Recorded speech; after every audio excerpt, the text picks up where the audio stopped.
We are sharing again from the book by Thomas Toll, Growing a Beloved Community. There are many facets to the democracy that is embedded in UU tradition. Molly Ives said it plainly when she said, "It is not the symphony of voices in sweet concert I enjoy, but the cacophony of democracy, the brouhahas and the Donnybrooks, the full-throated roar of a free people, busy using their right to freedom of speech. Democracy requires a rather large tolerance for confusion and a secret relish for dissent. This is not a good country for those who are fond of unanimity and uniformity." I saw it yesterday. During my 18 years serving as an elected member of a county council, I participated and witnessed quite a few Donnybrooks and brouhahas. And while it was tough sometimes, when it was over and we had our say or settled an issue, I relished it. It was democracy at its best, like yesterday was. Our democratic organization and our theology are not two distinct ideas, but our organization is a function of our theology. We espouse democracy and so need to teeter-totter between the dilemma of too few people ruling and everybody being in charge. We are run by our membership, and our progressive faith requires both the pulpit and the pew. That shared ministry is a part of our democratic process. The minister is there to prompt us and to lift us up. Thomas Toll says, and I quote, "Our chosen congregation is a potentially mighty group full of power and purpose. We are also fragile enterprises full of lethargy and nastiness. We are both. Yet through it all, clashes, celebrations, and heartaches, we pledge to remain companions on the spiritual path. Companions are those who willingly sit down together and talk and share bread," unquote.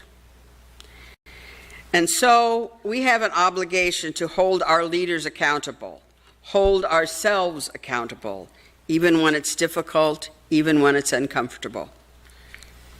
There is also the right of conscience. In other words, we listen to and learn from others, but we are personally responsible for how we act. It is no minor accomplishment to share power and require everyone to be answerable. We can't meet everyone's need. We shouldn't try, but we can promise an accepting home in which to cultivate our informed, compassionate, and always fallible consciences. We need to acknowledge that there are diverse opinions in our congregations. We aren't all progressives. We are all patriots, and every patriot deserves to be heard. There are rights and responsibilities and risks associated with becoming a member of our fellowship. The author says the process of becoming a member lacks the necessary seriousness. Actually, here at UUFC, we do most of what he recommends. Voting is a part of our duties, a holy event. According to the author, we're governed strictly by our own membership in a polity that comes about as close as one can get to a religious version of participatory democracy. We are not powerless victims. We just have to show up, discuss, debate, and vote our consciences. We enjoy a large assortment of ceremonies and rites. That's R-I-T-E-S. One of the trickier yet duly appropriate rites is whenever we give parishioners a sabbatical from church duty, seeing that they will be heartier supporters when they return. Healthy fellowships remember that laity needs sabbaticals too. Towell states, If honestly created and honorably conducted, there can rarely be an overabundance of such sacred passages. He says, mature church leaders realize that religion isn't a bean supper as much as a partisan fray. We must take sides, make discerning choices, join up and join in those institutions we cherish. I close with a part of a membership ritual. We are happy you are here with us. We gladly share with you in everything that strengthens this beloved community. And we stand with you against anything that will weaken or injure it.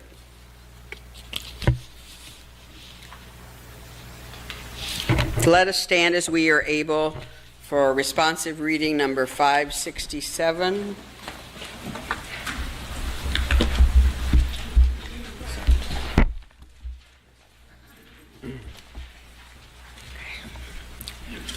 To be of use. I want to be with people who submerge in the task, who go into the fields to harvest and work in a row and pass the bags along, who stand in the line and haul in their places, who are not parlor generals and field deserters, but move in a common rhythm when the food must come in or the fire be put out. The work of the world is common as mud. Botched, it smears the hands, crumbles to dust. But the thing worth doing well alone has a shape that satisfies, clean and evident. Greek amphoras for wine or oil, Hopi vases that held corn, are put in museums, but you know they were made to be used. The pitcher cries for water to carry, and the person for work that is real.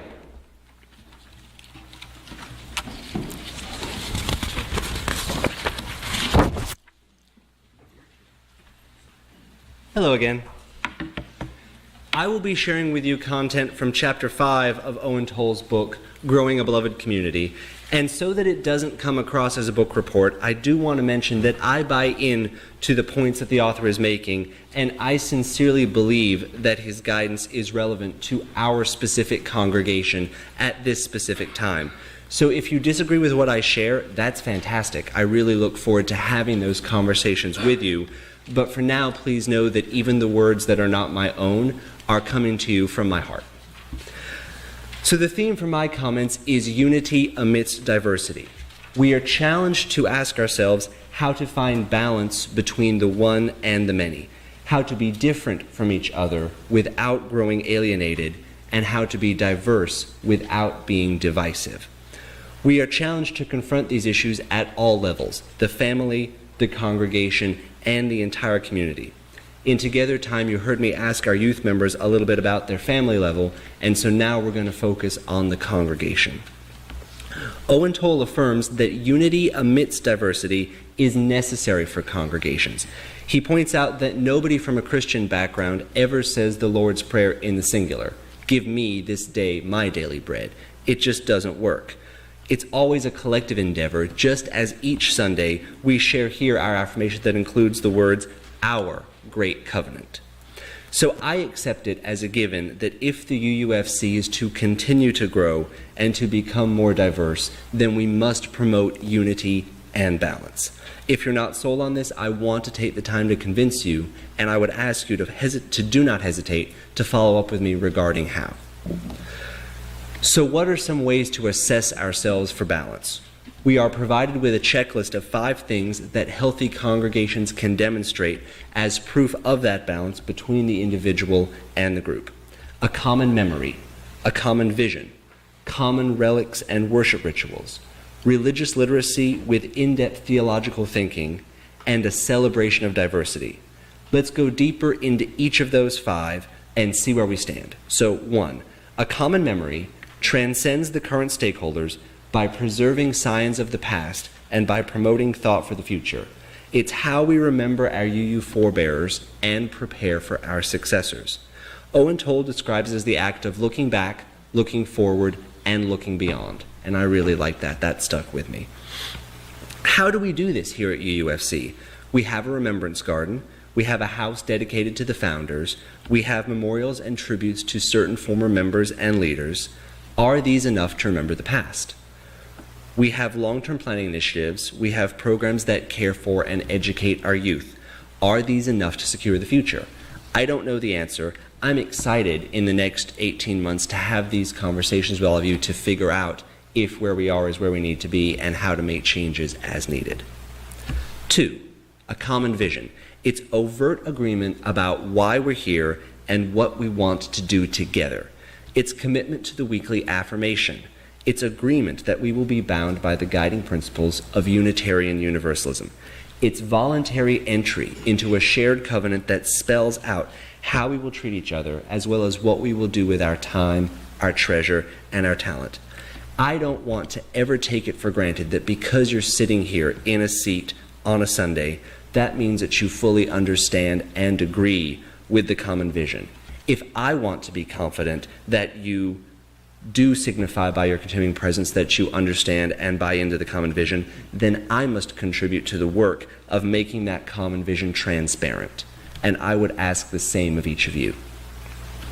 3, common relics and worship rituals provide us with the comfort and familiarity that allow us to relax and to open ourselves up to significant spiritual experiences. The chalice that we light at the start of the service, the bell that we ring to get people down the hall for that service, the songs and the hymns that we keep coming back to in our musical wheelhouse. These help not just our conscious minds, but also our bodies to relax and to say, I know this place, and I know something of what is about to happen. My sense is that we do pretty well here at UFC at this, at having common relics and common worship rituals. I also think we're pretty on the ball when it comes to the 4th category, religious literacy and in-depth theological thinking. When I reflect on the activities, the options, and the services that we provide in totality, covenant groups, special events classes, guest speakers and performers, RE, OWL, and the weekly sermons, I come to the belief that a member who has not experienced a broadening and a deepening of her or his theology must truly not want to. 5, a celebration of diversity in all of its forms: theology, lifestyle, orientation, background, culture, race, generation, and anything else that you can think of. I was struck here by the author's assertion that a celebration of diversity must be demonstrated in 2 ways in order for us to accept it as fact. It must be practiced within the literal walls of the congregation, and authenticity must be achieved by focusing on diversity permanently rather than as a passing fad. So, I've been satisfied in my 2 years as a member that we do a good job of focusing on diversity fairly permanently and fairly long term. But what about our practice within these walls, within this room? How are we doing when it comes to diversity of culture, of generation, of race, or of socioeconomic status, of orientation? I do not say that we are doing poorly, but are we doing well? Are we doing as well as we want to? Are we doing as well as we need to maintain that balance and to be healthy as we grow? It's something else that I don't know the answer to, but that I look forward very much to having the conversations with each of you about as we move forward. My final thought for you today pertains to what we should think about in the immediate future, while we're driving home today, while we're making dinner, and while we're planning the week in our mind as we're lying in bed tonight. Owen Toll reminds us to remember that as members of a congregation that is striving to be healthy, we are not called to feel good or to look good, but to do good. That is the ultimate test. Are we doing good? He also challenges us to practice discomfort, to remember that if we accept that we will be uncomfortable while doing the work of making unity out of diversity, that is what is going to allow us to get out of our own way in accomplishing that task. Thank you.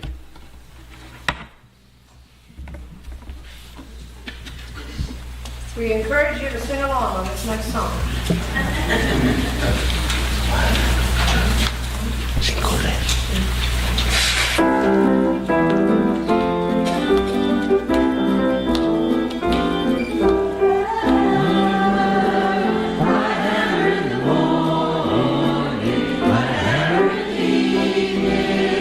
Always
That was a perfect song to lead into my reflection this morning. It's a reflection on our hunger for justice interwoven with joy. E.B. White said, "If the world were merely seductive, that would be easy. If it were merely challenging, that would be no problem. But I arise in the morning torn between a desire to impress or save the world and a desire to enjoy or savor the world. That makes it hard to plan the day." In Tom Owen Toll's book, Growing a Beloved Community, he asks the question, is Unitarian Universalism a saving force or a serving faith, or some of both? He says that most of the time, Unitarian Universalists would prefer to serve because if we do not feel we can save the world, we feel we can at least serve it. Toll says that in growing the beloved community, we will find opportunities to serve. And he is right. We have many opportunities to serve in our own communities. In the years that I have been part of this congregation, our members have striven to change the world here at home. Our projects have included certifications as a green sanctuary and as a welcoming congregation. We have participated in the ministries of Safe Harbor, Our Daily Bread, Family Promise, Clemson Community Care, the Clemson Child Development Center, and Crop Walk, and those are just a few.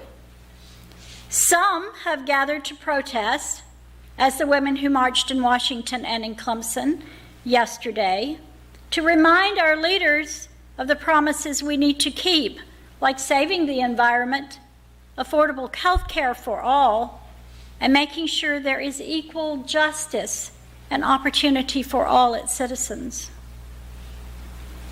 We have worked to have a dialogue with those of different faiths, and we have provided a safe place for those who feel unsafe in the world around them. And there is so much more work to be done. All these social actions have contributed to the growth of this beloved community. Today, we are at a moment of great change. Our Social Action Task Force is looking at how we can best serve the community at large, but we are also taking the time to reflect on where we have been before we decide on our path forward. Tom Owen Toll also says in his book, as members of a servant faith, we aspire to pursue self-fulfillment without falling prey to narcissism and to embody compassion without succumbing to the sentimental do-goodism. He says there are some cautions to heed on our way to a liberating ministry. First, we need to be focused, but not driven in our social activism. What that means is that whatever our future activism will look like, we need to feel good about what we are doing, or we will become resentful and we will eventually burn out. One of the important tasks before us is to look at our social action in a different way. Liberal minister Howard Thurman said, "Do not ask yourself what the world needs. Ask yourself what makes you come alive. Then go out and do that. Because what the world needs is people who have come alive." When we do things for others because it is our joy and passion, we then begin to make the world a better place. When we began the process of finding what we as a liberal religious congregation wanted to do in our community, we needed to first look at what the community really needs, what we are uniquely positioned to do, and how we can impact the community best with our finite resources. Our fellowship hosts gender benders.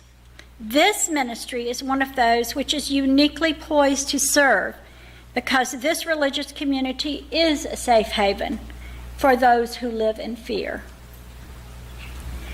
We can make a decision to be a safe place in the coming years for others who are fearful over a backlash because of religious extremism.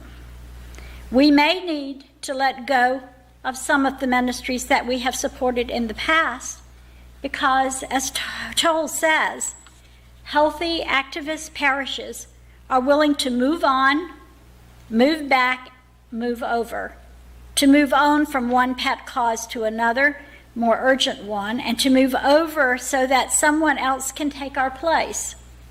To negotiate these various movements as a congregational task force requires both maturity and a willingness to admit our dispensability. We need to be clear at what our projects are and not to jump on the bandwagon before we have done our research and given our congregation a chance to look at the pros and cons of a project and then make that decision together. And finally, none of this can be done without, as Toll says, oodles of joy and merrymaking. While we should take our service seriously, we need to do it with joy. Martin Luther King Jr. was known by those who worked closely with him as a prankster. He knew that a sense of humor is required when you are doing the work of justice. The Zuni people of the American Southwest have a saying, "We dance for pleasure and the good of the day."